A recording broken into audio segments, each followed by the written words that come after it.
the hardest part of this story is not that you fell. I think the hardest part of this story is that where you are today after that happened. So Yeah. walk me through a little bit about how did you reach your hand back up and grab that next rung on the ladder and start going again? Yeah, it certainly was the hardest part because I was young. I was in my 20s and I became a multimillionaire. I say 25, Mm-hmm. and then by 27, I lost it all. But here's the thing: by 30, I was a millionaire again. So what happened in those 3 years? Well, first 7 years of my business, from 2003 to call it 2008, 2009, whatever it was, Mm-hmm. arbitrarily speaking, it was, I just was young and dumb, and I didn't have mentors. We didn't have social media. We didn't have YouTube. We didn't have Facebook. We didn't have all these meetups unless you went to a RIA meeting. And then at those points, it was just older people. It wasn't a lot of young people in the business like I was at that time. Now there's 20s to 80-year-olds playing in this business. So you can always connect with somebody nowadays. But back then, I was just a young little street rat that nobody wanted to pull and hang out with. My Yeah. whiskers were barely, long to even show them that I had aged wisdom at that point. So I didn't have a mentor, and I didn't know anything about, saving money correctly and this and that. And I thought I did. What you can learn from a book is not what you can, learn in reality if you apply yourself. You really need to apply yourself, and you need to get connected with people who are like you or above you, and hopefully above you, and you serve them so that they will, help pull you up that rung ladder of success. So, anyways, during that process, my wife and I went from making a couple $100,000 a year to $30,000 a year in that first season. In 2009, we had just lost everything. We're renting a house from a friend, and I'm like, man, this is not going to cut it. So I created my own brokerage. I had been licensed for several times. I'm like, I don't even want to be around people. I just want to do my own business, and I'm going to go ahead and put my resume out there for banks to give me their listings. There's a lot of foreclosures in those days, and it was the opposite of the problem that we have now, a shortage of inventory. We had an overabundance of inventory, and there was just so many homes on the market that I'm like, shoot, I might as well use my expertise of being a broker and take those listings and make some money. So we got those listings. And then shortly after that, I came across a 25 townhome package, one that I lived in previously. And I called a buddy of mine, one of the guys that I taught real estate in prior to the recession, that went to church with me. And we kind of started doing a little bit of wholesaling here and there before we even knew what wholesaling was prior to the recession.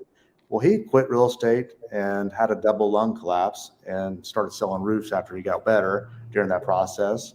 I lost everything and started a brokerage and started getting BPOs and broker priced opinions and bank listings in that process. But then that 25 townhome came to me, and I called him up, said, hey, Will, this is something that's very interesting.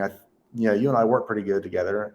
I got these listings under my control, and they're not on the market yet. I think we could wholesale these, and you're a great salesman. Like, we need to go meet up with investors and sell these things for a price above what I can get them for. So we offered on them quick. He believed me. We didn't know what we're doing. I didn't even really know what wholesaling was, especially in Yeah. that form of fashion before social media, or maybe social media was just coming on, but it was just like social connecting in high school and college friends at that point. But we took these contracts and got these townhomes from $18,000 to $13,000 under contract apiece. It's probably worth $250,000 now. But I wish I had the money or the experience to hold them, so I can cash out and walk away with millions now at this point. But we got these homes under contract for 13 grand, and then we had 2 weeks to close them, and we had to also come up with $5,000 in earnest money collectively in 3 days. So what we did was we called everybody that we had talked to prior to the recession, and we knew some people with money. And 13 grand, relatively speaking, isn't a lot of money. To the broke people it is, but to people that have money and have investing experience, it's not. So we called a bunch of people, and we hosted an open house, and we contracted every single one of those townhomes for like $20,000 a piece, maybe $25,000 a piece.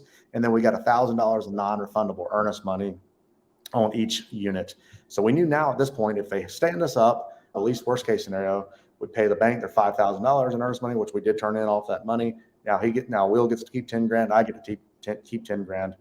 Well, that was interesting. Okay, we're like, we got something now. How do we get this thing closed? Well, we never heard of double closings, and back then attorneys didn't want anything to deal with it because they thought it was fishy or whatever. Yeah. So we had to. Sometimes now they don't even want to deal with it, but we had to go in and connect with local attorneys, at least like 6 to 8 of them, and tell them what we wanted to do. We wanted to set these up all on the same day, the A to B and then the B to C contract, and we want to utilize the B2C money when it comes in to pay off our A to B contract and then cut us the difference. And everybody said no, except for one attorney. So then we had to work around and collectively put everybody in the same attorney's office, which some people wanted to use their attorneys, and some people didn't. We had to force them to use our attorney. But essentially over a 2-week period, coming out of bankruptcy, I walked away with $100,000 and Will walked away with $100,000. And we're like, okay, we're back in business, buddy. He took a year off, went into roofing sales. I took a year off and went into bank listing sales. Next thing you know, we make $100,000 a piece, more than I made last year in 2009. Like we're back in business. How can we do this all over again? We started building more and more wholesales as I started getting more and more listings, apartment buildings and singular houses. So I'm guessing probably one of the first wholesale businesses in Atlanta post-recession in 2008. Mm-hmm. And we did that hustle and grind because we didn't have technology and the system stacks and everything that all these young kids have now. Yeah. We had to do the hustle and grind and actually get on the phone, call people, meet people in person, and just run shop. And that's how we did it. And then after that, to finalize everything, we created our company called Investor Network, which was a private capital real estate investment group, borrowing money from people, giving them first lien position. They put up 100% of the money because hard money lenders weren't back yet at this time. They put up 100% of money, and we would buy the asset, remodel it, and either hold it for rental property and or flip them in a coming back kind of market, which is really, really tough at that point in a rebound market. But we accumulated 100 rental properties in a period of 6 years, and we were flipping upwards to 150 homes a year. That's how we got it. Yeah. And is that you and your partner from church? That was a friend of mine from church. He and I worked together from a little bit prior to the recession. We're not as a business partner, but like JVing. But then from 2009 to 2018, we had a 10-year engagement together.